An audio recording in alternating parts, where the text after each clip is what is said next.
At this time, I'll call the meeting of the Marshall City Council to order with the Pledge of Allegiance. I pledge allegiance to the flag of the United States of America and to the republic for which it stands, one nation under God, indivisible, with liberty and justice for all. I'd like to welcome everyone here this evening. We do have an agenda before us. Are there any changes to that agenda? One note I would make on the agenda is that agenda item number 20 needs to occur at 6:15. So if we're to that point, fine. If we're not to that point, we'll need to jump to that point. Agenda item number 20 does require us to go into closed session. We'll be joined online by our counsel at that time. That's why we have to be at 6:15. So we'll proceed with the agenda as it is then. Agenda item number 1 is consider the approval of the minutes of the regular and special council meetings that were held on November 12th. Council does have the minutes of those meetings. Are there any corrections? I'll make a motion to approve. Second. Motion by Jim, seconded by Craig to approve the minutes as they have been presented. We will move to a vote.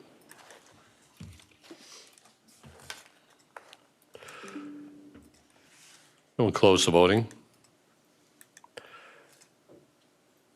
And the motion does pass.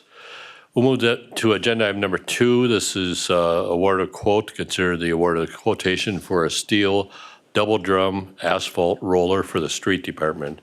I'll call on Jason Anderson, Director of Public Works and City Engineer. Thank you, Mayor. Included in the packet is a quote and proposal from Ziegler Cat for a Cat CB 2.5 GC at a cost less trade-in of $43,636.10. Staff did receive 3 quotes for the replacement of our 1980 roller. Ziegler Cat was the low proposal. The item was reviewed by Equipment Review on November 12th. I can turn it back to the council if there's any questions. We did have $40,000 in the capital equipment levy for this purchase. Thank you, Jason. Any input from the Equipment Review Committee? Yeah, thank you, Mr. Mayor. And we did review this, and the recommendation is to move forward, and we were assured by the Finance Department head that there is funds for the, cover the $3,636 over Okay.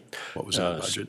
Street Department Superintendent Dean Kudrin's in attendance if there are any questions also for Dean or Jason. Questions that the council has?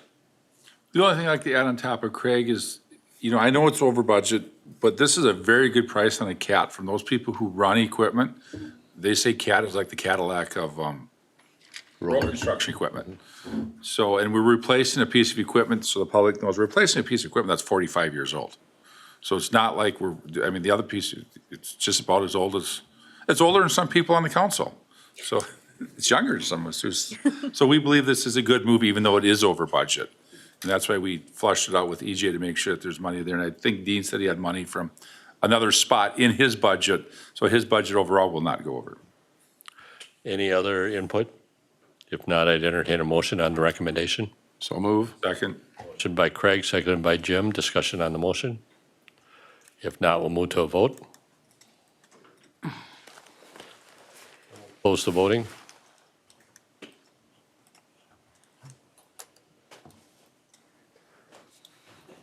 And the motion does pass. We'll move then to the items on the consent agenda. We'll bring those items up on the screen. They include consider the approval of the 2025 wage schedule for the temporary and seasonal employees. Consider the amendment to the personnel policy appendix A. Consider an ordinance amending the licensing and registration requirements for the sale of intoxicating cannabinoid products. Introduction of the ordinance amending the section for cannabis business license application. Consider the approval of the raffle permit for SMSU Foundation on February 22nd, 2025. Consider the approval of a temporary liquor license for the Friends of the Orchestra. Consider the approval of the temporary liquor license for Visit Marshall for January 24th, 2025. Consider the approval of the liquor license renewals for 2025. Consider the approval of the tobacco license renewals for 2025, call for a public hearing on the request for on-sale wine license for the Marshall A's Baseball Association, and then finally consider the approval of the bills and the project payments. Is there any item on the consent agenda any member wants removed for separate discussion? Mr. Mayor, can I pull up the SMSU Foundation? What's the number? 7. Any other item? If not, is there a motion to approve the remaining items on the consent So agenda? moved. Motion by Steve, Second. seconded by Craig. Discussion? If not, we'll move to a vote.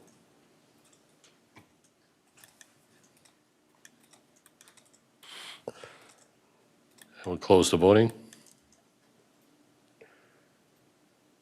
And the motion passes. So we'll move to agenda item number 7. Agenda item number 7 was the approval of the raffle permit for SMSU Foundation for February 22nd, 2025. See? I just wanted to pull for conflict of interest. Okay. I would entertain a motion for agenda item number 7. Move approval. Second. Motion by Craig, seconded by Jim. Discussion? If not, we'll move to a vote.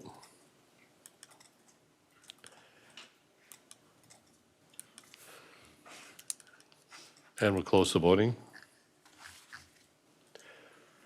Motion passes. We'll note the one abstention. Agenda item number 14 is Convention and Visitors Bureau Annual Report. I'll call on Cassie Weiss, Director of the Convention and Visitors Bureau, to present the annual report. And then we'll also act on the contract with CVB Yes. after her report. Awesome. Thank you, Mayor. Thank you, Council. Just wait for Stephen. Okay. So just some things that I want to talk about today, just reviewing 2024 and things that we've done throughout the year, looking forward to 2025, some goals that we've set, and then talking about Red Baron Arena and kind of a recap on that year, as well as some goals for 2025 in that as well. So the first thing is marketing. So obviously Visit Marshall, our main job is to do marketing for the community. So this is just a kind of overview of all the different marketing that we've done, whether it be local or statewide, or even kind of regionally. One thing I'd like to point out is our printed publications. We did reprint a 2024-2025 visitor guide, some bike trail maps, restaurant maps, an art brochure, and a parks guide, and we stocked those at 25 different locations around the city of Marshall. So that has been a really great thing to have around the community when people are already here to kind of see what to do and where to go. Next up is events. So we are in year 4 of the Made in Minnesota Craft Beer Show that happens in May. This last year we sold 350 tickets and had 25 breweries and wineries. We're also in year 3 of, or just had year 3 of Prairie Jam, had over 1,500 people in attendance for that. We also had the mayor kind of give her the proclamation of Lauren Elena Day that he did, so that was pretty cool. And then the Arts and Living History Festival, that was just in September as well. We moved that this year to Memorial Park, and that was a great move. Not only having the park kind of as our backdrop and the history that that holds, but also getting the flow and the traffic from the farmers market was huge. So we had about 450 people in attendance there. This year was our first year co-hosting the Christmas Cocktails and Charcuterie just last week with the Lyon County Museum. We were capping that at 100 and had 90 people. So it was a great first year. If you guys remember last year, we did the dinner with the dolls, with the creepy dolls. So our plan is to kind of alternate each year. So thinking we'll go back to the dolls again next year for those who missed it, Sharon. The Youth Sports and Activity Expo, we had year 3 of that, about 250 people, 20 sports groups and activities that participated with us. We are committee members on Sounds of Summer, and they had an amazing year this year. I just wanted to give their committee a little shout out. They're in year 17, but had probably 5,000 people between the 2 to 3 days. Thursdays on Third is kind of an expansion of the Tunes on the Terrace that we did in 2023. So we added a farmer's market piece to that. We added a food truck and had about 100 people at each event. And then coming up in December, we have the Fairbanks Ice Dogs, December 6th and 7th, and we anticipate about 650 people each night for that as well. Going into donations, so we have our tourism grant program that's been going on since COVID. This year we gave to 56 different organizations. That includes sports groups, activities, or events, giving $27,000 in cash donation and $15,000 in in-kind marketing. We also donated $50,000 towards the Marshall Aquatic Center. That's over the next 5 years. And then in December, we will vote to donate to the Marshall Area YMCA as well. So we're really proud to announce that we've donated over $92,000 back into the community. Industry, one thing we've been working hard on, I'd say in 23 and 24, is to just kind of get more information out to our industry partners and our stakeholders. So we've developed an industry website and we keep that updated with different events that are going on. And then we also created a Facebook group so that we can put quick updates in there as well. We found a lot of people really like the Facebook side of it rather than going to a website. So that's been really beneficial. And we just want to really continue to make sure we have those relationships so all our industry partners do know about that site and that Facebook group. And our financials, direct spending, about 70% goes into marketing, events, community support, and community investment. And then indirect spending is about 30%, and that's staffing for full-time for me and Adri, as well as a 10-hour-a-week social media administrator who will actually bump up to 15 hours a week starting next year. And then local community marketing and advertising, and then print material as well. So just looking at some of our goals from 2024. So we really wanted to host or book an additional 3 business meetings and conferences, really focusing on that midweek. We did have multiple class reunions that reached out to us to kind of help. Those more started on Thursday, so not really the full week day, but getting at least the Thursday in was nice. And then we did host a Postmasters event at the Everspring Inn and Suites in 2024 as well.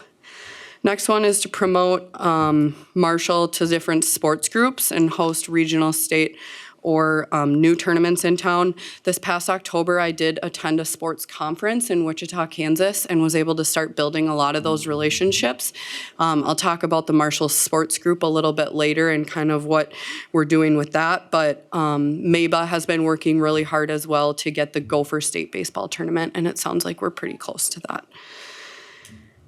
Continue to look at the financials and the ability to make donations to our local groups, outside groups, community projects, as well as major events to really just build the tourist experience in Marshall. Obviously, the donation to the Aquatic Center and the YMCA that we will make are kind of 2 big ones towards that goal.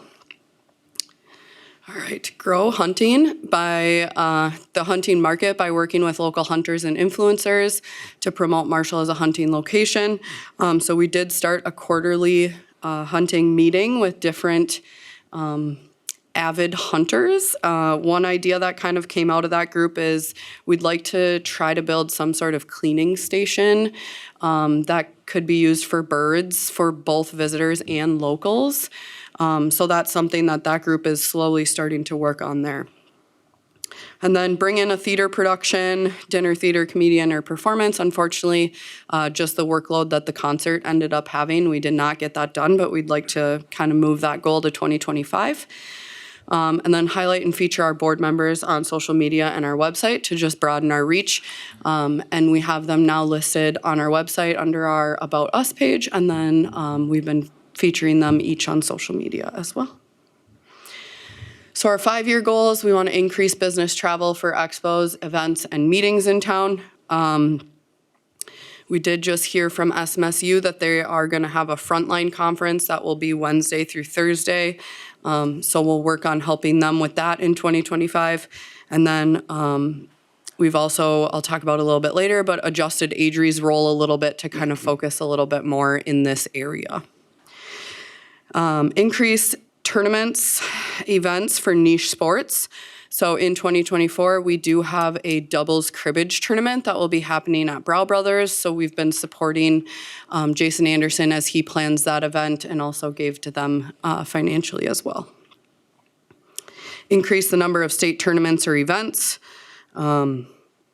Examples being the state sports tournaments, Governor's Pheasant Opener, or regional college events.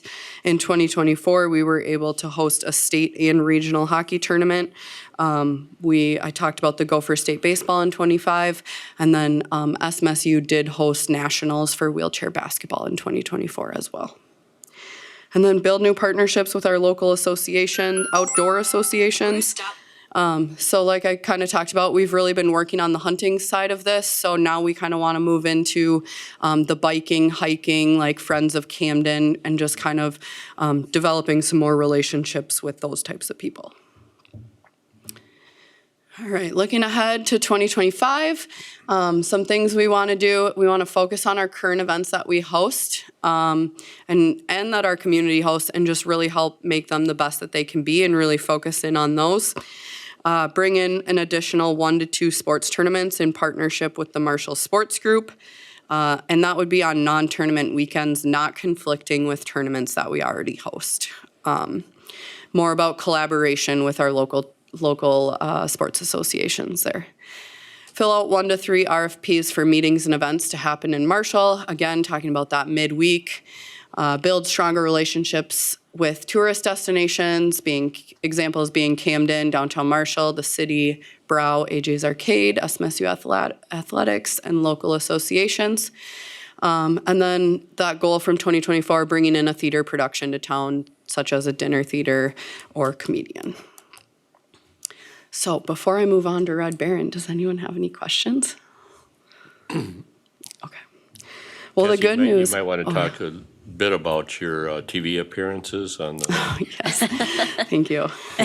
Thrilled to. So somehow, I don't really remember, we built a relationship with some producers at Minnesota Live, which is on at 9 o'clock on KSTP. So we go up or go on Zoom about every other month. It kind of just depends how busy we are or what we have going on. So yeah, we were just up there, I think it was last week, talking about the ice dogs. Yeah. So it was fun. Well, you do a great job of Well, that. thank you. So Thank you. you're a celebrity. I would not call myself a celebrity. No, not whatsoever. But thank you. Okay, Red Baron Arena.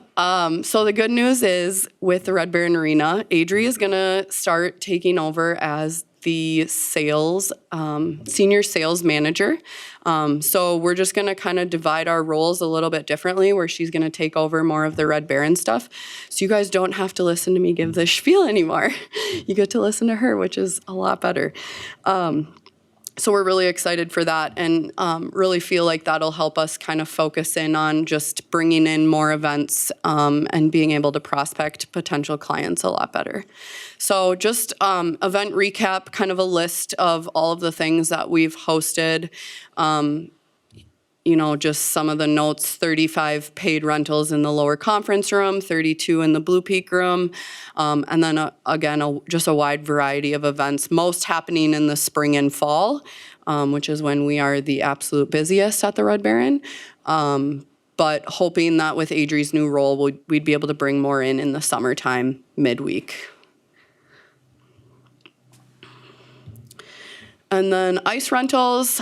So we had 32 skating parties, which is almost double to what we had the year before. So that's been really great. Half of those do rent the conference room with it as well. Just want to note a few things out of these lists. So we did host some Minnesota hockey off-season, the High Performance and the Minnesota Futures program. As well as the FCA Hockey Advanced and Elite Goalie. That is a national camp where kids actually flew in for that camp. So that was really cool to be able to kind of host some of those things, as well as Dordt University hosting practices during the off season at our rink, some goaltending camps, and then obviously having the Fairbanks Ice Dogs back is great. So marketing recap. So for 2024, we really just wanted to step back and kind of assess like what we want to do in the future when it comes to marketing. So this is just kind of some of the stuff that we worked with Redwood Valley Tech on. They host our website and actually have a CRM program where we can kind of easily access and email and streamline a lot of our conversations with our clients. So a lot of what we did in 2024 was almost a rebrand, even though we don't really have a brand to redo. It was more creating the brand that we want to sell the Red Baron as. So it was a lot of behind the scenes stuff. But with that, we were able to create some new web pages on our website, as well as enhance some that we already have, and then create some videos as well. So Dasher sales, we had 22 businesses and 46 Dasher boards. That was down a little bit from 2023, but still up from 2022. So we hope in 2025 we can get that number back up. And then sponsorships, we just had one renewal for that. All right, goal recap. So for 2024, we wanted to rebuild and re-engage the Marshall Sports Commission. So we have kind of identified a group of 10 community members who are really interested in doing this. Right now, we're working through getting bylaws, 501c3 status, and articles of incorporation with hopes that we could start meeting regularly in January. Reach out to 5 potential rentals per month. So right now we've kind of just started a list of potential renters, just kind of with that marketing that we were doing. We didn't want to jump out too early. So we have a list of about 30 new potential renters, and then a list of about 75 who have rented in the past. I'm sure you guys are well aware of the switch from our school to Findlay. So we lost a lot of that client information in that switch. So just being able to take those people that had rented during the our school time and move them over so that we can get them to now re-rent. And then the 12-month business blueprint, that's kind of part of that marketing plan that we worked on. So just creating new flyers, websites, emails, and promoting bookings as we get into 2025. And our 5-year goals, so host a large business expo or meeting on the expo floor.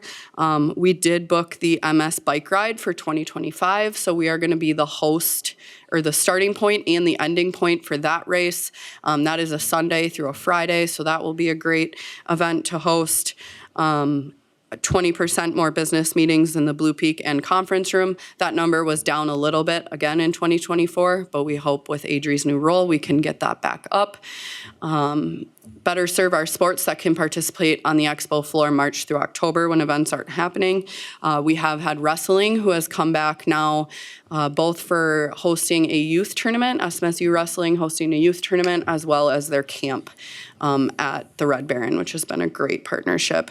And then we've had tennis, soccer, and MCS has just started to utilize that floor a little bit more, which has been great. Host a youth state hockey tournament. So in 2024, we hosted the 12UA, and then this year in 2025, we will host the Bantam A state tournament.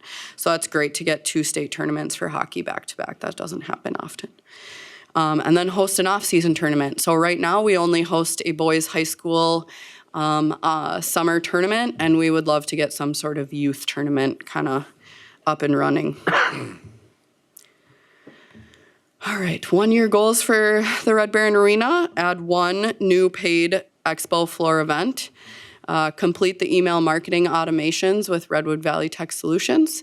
Increase the use of the expo floor and ice during underutilized times.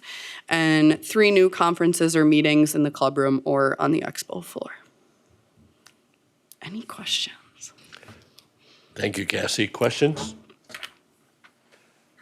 See, any input as liaison to the CBB? No, Cassie and AJ do an amazing job over there, so I like seeing what they do every year. Good. Sharon?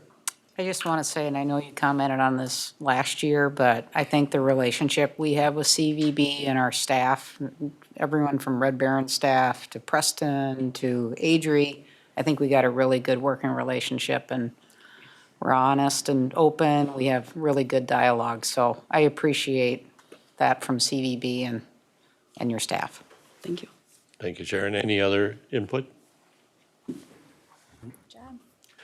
Sharon, do you want to make any comments about the contract? That would We did meet on the contract, and we made some slight revisions. This is an annual contract we bring before the council. The amount of the contract has not changed. It's still $84,000 of our operating revenue from food, beverage, and lodging. And it's to help support the work that Cassie just presented here. We did want to put in some different things that we've already been doing, such as how we schedule larger events, some reporting back to the city, and they've all been agreed to by the city, or by CVB, rather. be. Any questions about that contract? If not, I'd entertain a motion. I'll make a motion. Motion by C, Second. second by Craig. Discussion? If not, we'll move to a vote.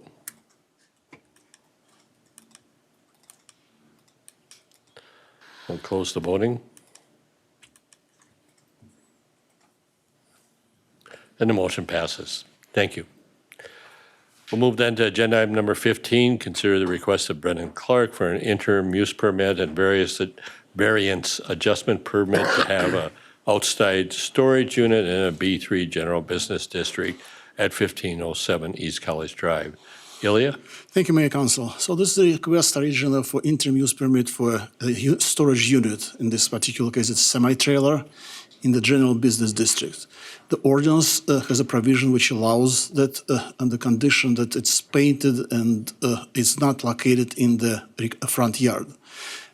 This particular one is located in the front yard. It's located in the between McLaughlin and the building. So it is, by ordinance definition, is a front yard. That's why there is a requirement to have a variance granted for that thing before approving interim use permit. So there are three conditions for granting a variance. It should be reasonable. It should not change the character of the building, and the problem should be based on the location rather than the fault of the owner. In this case, it's kind of the stuff things that it is, because this is a double frontage lot, and the McLaughlin Drive in the back serves like actually almost like an alley, like just access drive, not the front of the building. So this location is unique, but we should kind of take into account that, of course, all locations between College Drive and McLaughlin are unique in this particular sense. So the conditions for granting variance are met, and it means that the council can approve the variance. And if the variance is approved, then the recommendation will be also to approve the interim use permit with the standard condition that the ordinance requires, that it's painted, no writing on the unit is permitted, and that it is tabbed, has current tabs. It went through the Planning Commission, public hearing, and the recommendation was to approve both of them. Okay, thank you, Ilya. Amanda, any comments from the Planning Commission? I unfortunately was unable to attend the Planning Commission meeting. I was in discussion about this prior, and Okay. I would also add, this really is compliant with changes that were made to the ordinance that relates to outside storage units, that being the painting and that type of thing. So, questions the council has? There's really two actions here. First would be to consider the variance. I move approval of the variance. second that. Motion by Craig, seconded by Amanda. Discussion? If not, we'll move to a vote.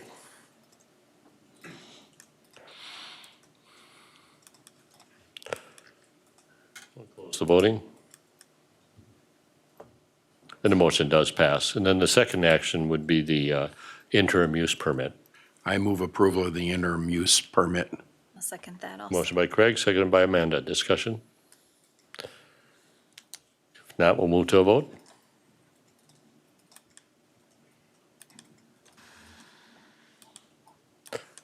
And we'll close the voting. And the motion does pass. Thank you. Thank you.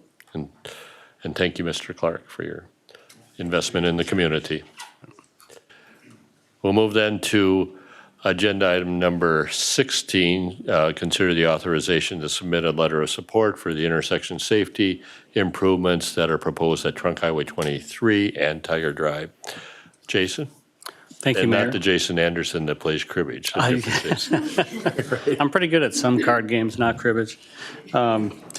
So I've been in communication with MnDOT District 8's traffic engineer regarding safety improvements at Minnesota 23 and Tiger Drive by SMSU and the high school. It is MnDOT's intent to submit for a Highway Safety Improvement Program grant to do a J-turn improvement at that intersection to enhance safety and improve traffic flow. Back in January of 2024, the Marshall Area Transportation Group organized a meeting at our council chambers with representatives and stakeholders from the community, including the schools in the city that are all adjacent to that intersection. There was really good discussion with MnDOT staff at that meeting and a lot of good input and a general feeling of concurrence that a J-turn would be a satisfactory improvement in this area to improve safety. So after that meeting, the city of Marshall actually applied for a grant in this past year, and we were unsuccessful. But we're happy to see that MnDOT's picking up the torch on this one, and they'll be pursuing a grant opportunity.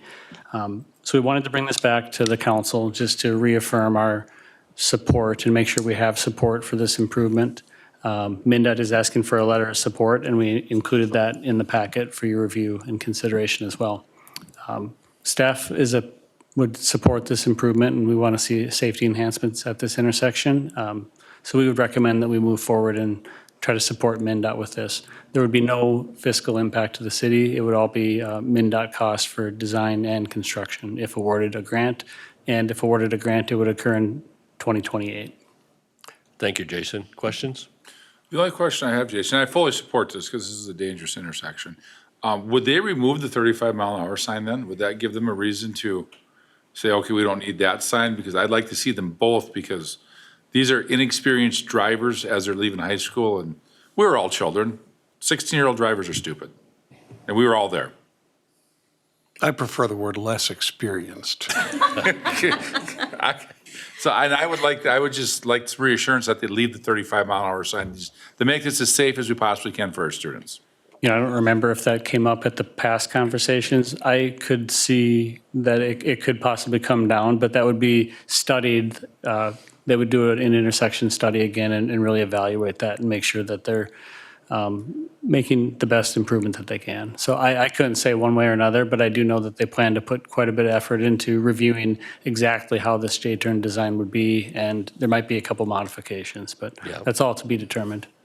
I would also add, MnDOT has done quite a bit of study on this intersection already, and because they recognize the drivers that are there, the number of potential conflicts that are there with turning traffic, and just plain some confusion that is inherent with the uses on both sides of the road. So MnDOT has been a good partner here. So, any other input, discussion? I really appreciate the attention that the MnDOT district leadership has really been given to issues around Marshall in the past few years. I feel really good about the relationship that's developed there, and again, just the consideration and the attention that they've given to concerns around Marshall, and that's appreciated.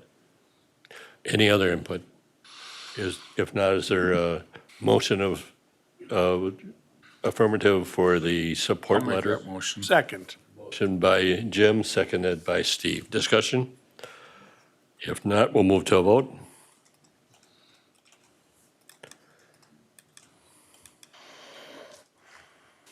And we'll close the voting.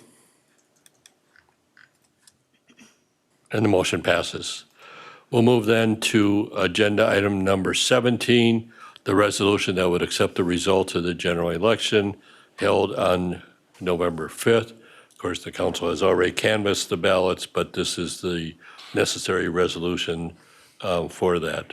Stephen? Thank you, Mr. Mayor.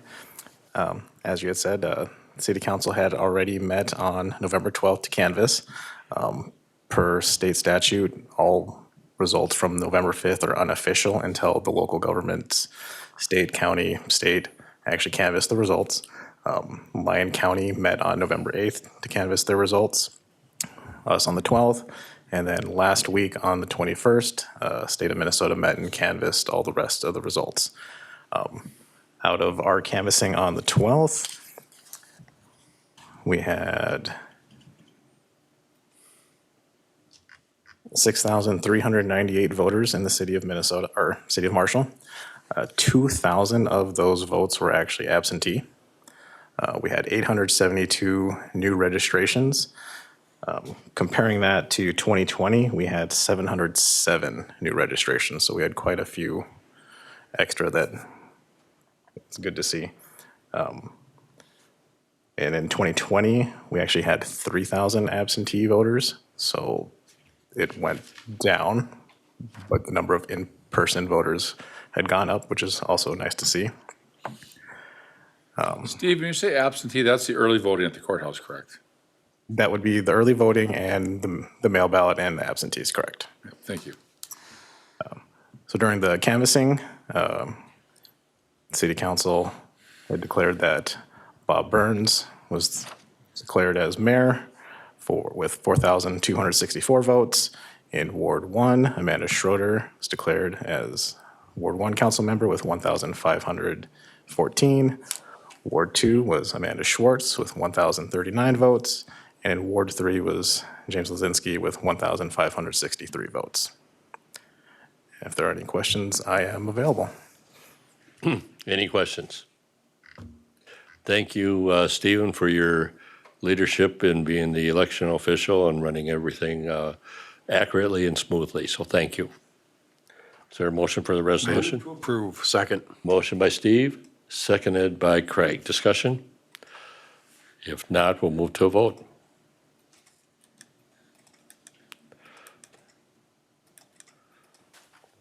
And we'll close the voting.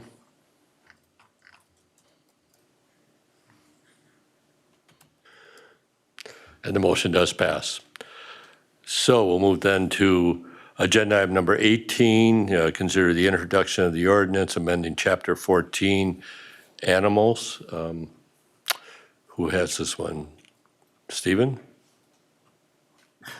Thank you again, Mr. Mayor. This is an amendment to Chapter 14, Animals, in our City Code of Ordinances. The last time this ordinance was updated was in 2008. A number of the processes that were in the ordinance are either obsolete or have changed since then. With the recommendation with Attorney Whitmore, we've updated a number of definitions, including dangerous dog and potentially dangerous animal, to match state statute. While going through the statute, we also found that there's a lot of strange things such as hamsters, gerbils, and guinea pigs weren't allowed in the ordinance, and so we made some amendments to actually allow some very common pets to be in the city of Marshall. The biggest amendment would, of course, be allowing backyard chickens. The Legislative and Ordinance Committee met on September 10th. They invited veterinarians and Southwest Human Services to the meeting to discuss the amendments. The committee reviewed other cities, roughly our size, and other ordinances from across the state that involve chickens. So ours is pretty similar and mimics a lot of the other ones in the cities. We had looked at Hutchinson, Alexandria, Brainerd, Buffalo, Cloquet, St. Peter, and with that, they had recommended that we add this new section. It is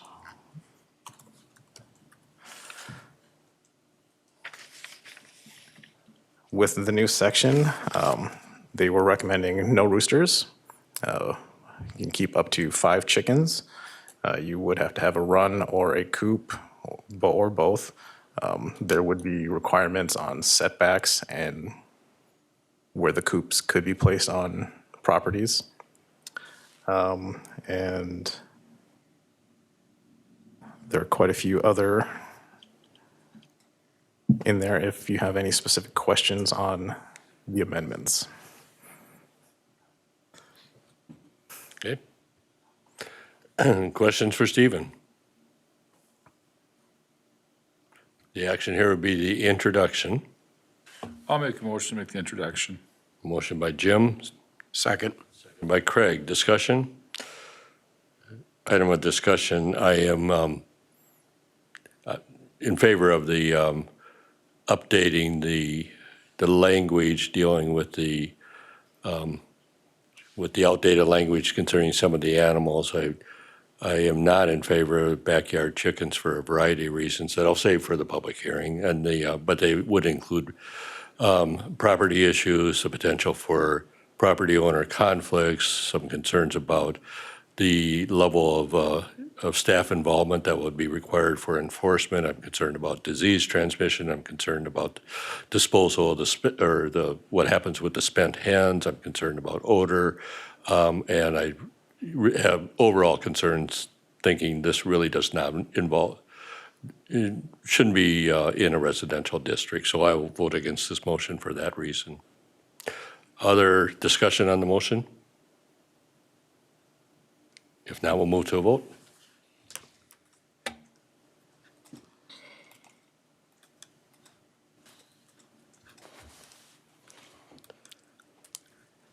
And we'll close the voting. And the motion does pass. We'll move then to agenda item number 19, the statement of annual performance evaluation for the city administrator. The city council did meet in special session earlier today, and then prior to that individually completed an evaluation of city administrator Hanson, and I'll read into the record the results of both the individual evaluations as well as the results of our meeting that we had earlier for the purpose of the annual evaluation. So Sharon Hanson has been employed by as city administrator beginning November 16, 2017. Each year on or about the anniversary of her employment as administrator, the City Council conducts a review of the administrator's performance. The evaluation instrument evaluated 10 critical performance competencies with 4 to 5 performance measures for each critical performance competency for a total of 48 performance measures. Each performance measure was assigned a numeric score of 1 to 5, with 5 being the highest performance level. City Council reviewed the results of the performance review with Administrator Hanson at a special meeting on November 26, 2024. The critical performance criteria and compiled performance scores are summarized as follows. Job knowledge and professional skills, 4.55 on that scale 1 to 5. Relations with elected members of the council, 4.46. Policy execution, 4.55. Strategic vision, 4.33. Fiscal management, 4.33. Intergovernmental affairs, 4.46. Reporting and communications, 4.29. Citizen and community relations, 4.44.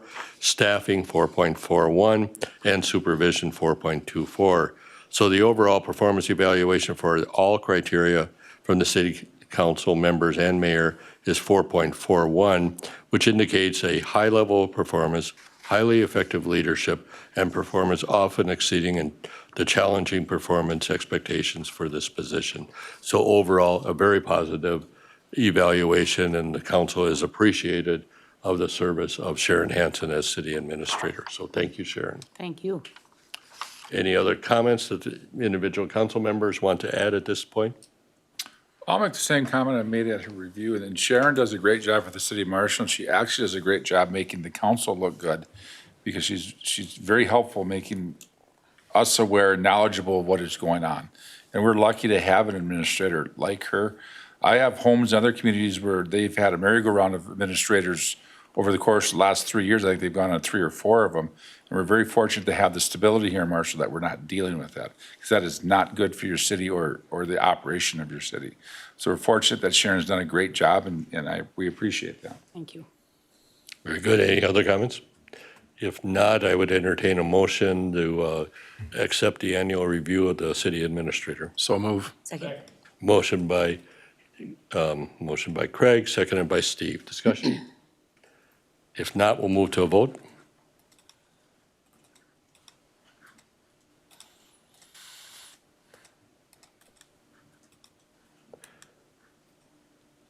We'll close the voting.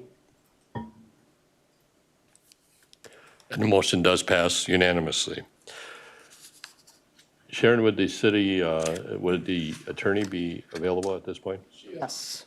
So at this point, and we indicated earlier that at 6:15 we would be going into closed session, and it is 6:15 now, so I would entertain a motion to consider going into closed session pursuant to Minnesota statute, section 13D.03, the purpose to discuss strategy for union negotiations. Moved. Second. Motion by Steve, seconded by Craig. Discussion on that motion? If not, we'll move to a vote.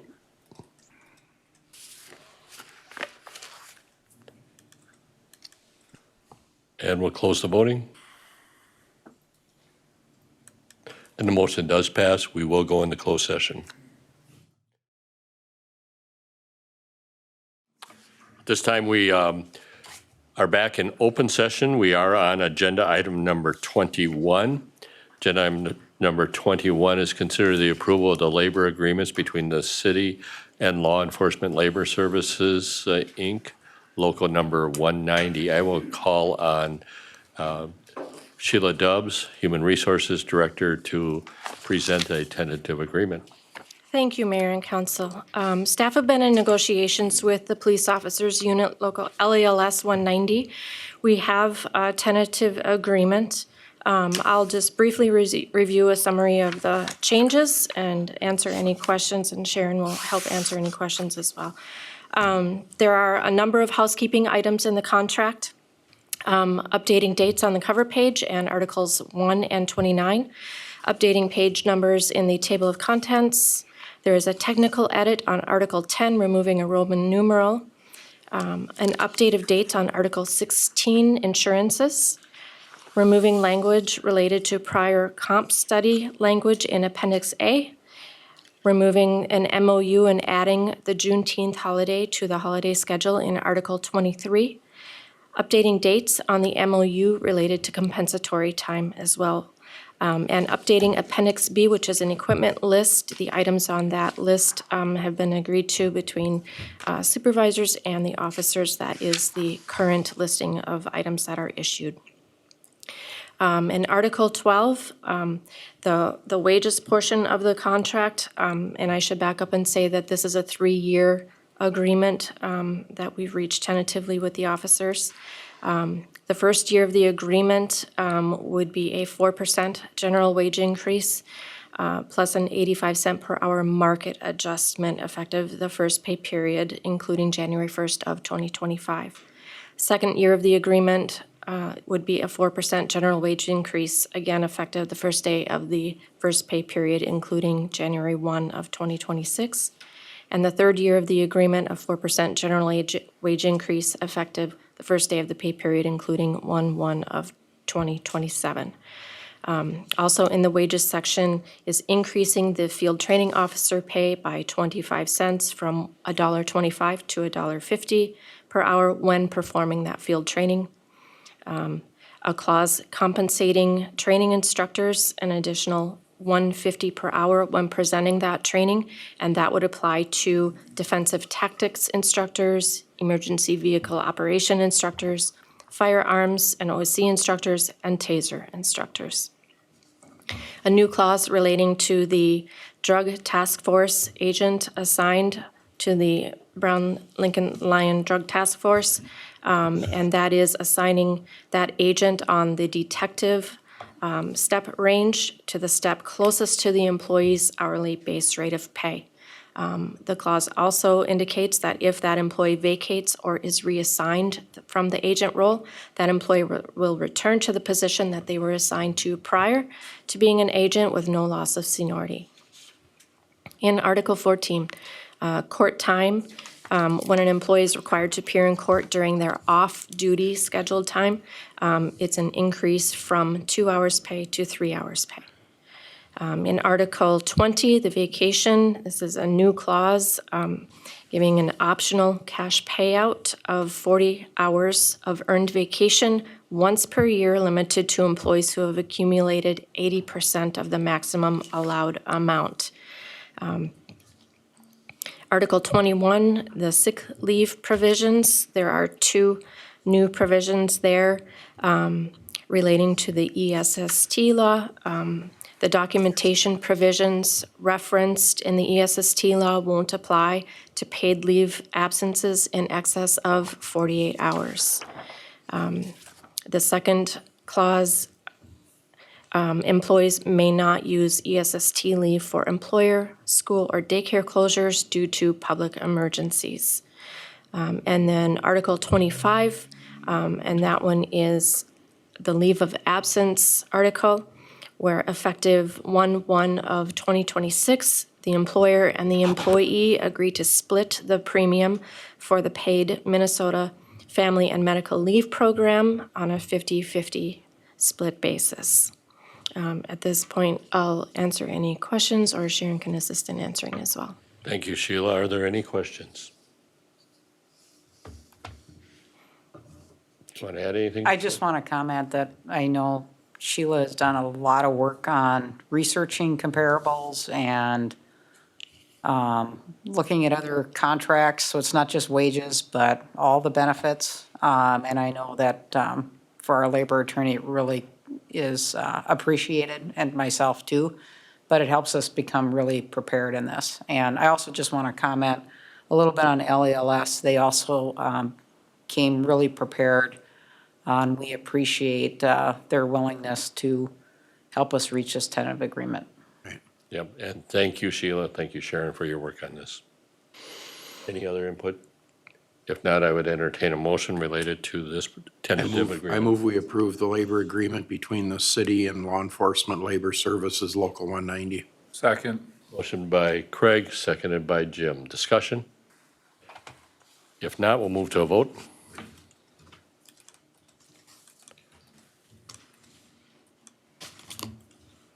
And we'll close the voting. And the motion does pass.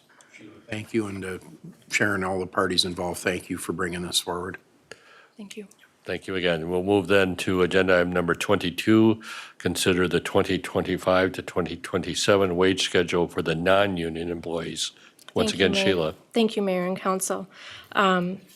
So with the approval of the contract for LELS that you just did, staff are recommending the same general wage increases for the non-union employees for 2025, 2026, and 2027 to maintain our internal consistency and fairness in the city's internal wage pattern for these years. The non-union schedules do include full-time, part-time, and paid-on-call positions. They would also be effective the first day of the pay period. That includes January 1st. If you approve these tonight, I will be posting the copies of these schedules into Municode after the meeting. Questions for Sheila? Move approval. Second. Motion by Steve, seconded by Craig. Discussion? If there's no discussion, we'll move to a vote.